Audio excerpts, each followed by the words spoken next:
that it would be justified to call it Saracen?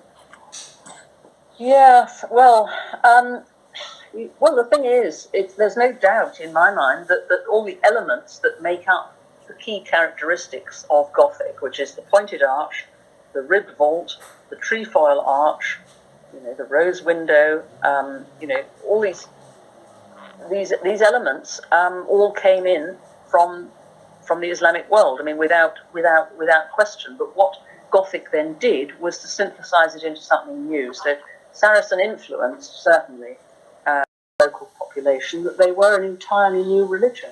They were at first mistaken for just another heretical Christian sect.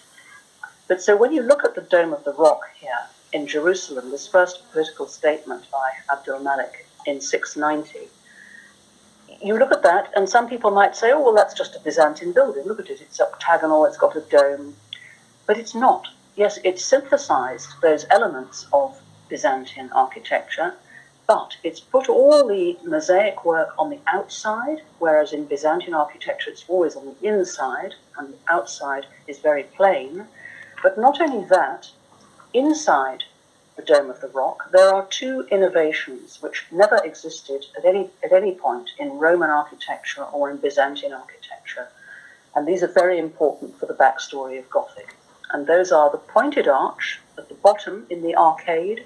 The first pointed arches appear, and just below the dome you will see an arcade there running across of the very first trefoil arches that appear in architecture.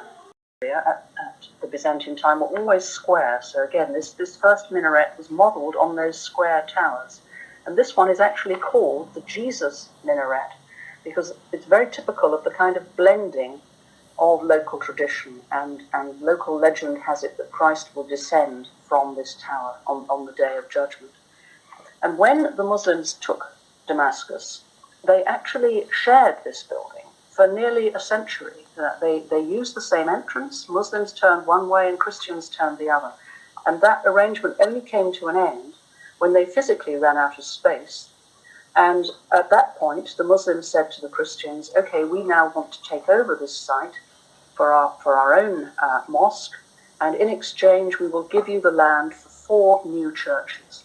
And to this day, those churches are among the 17 in the old city of Damascus, and on a Sunday morning you will hear their church bells ringing out and blending with the call to prayer. That is how it has always been, this blend.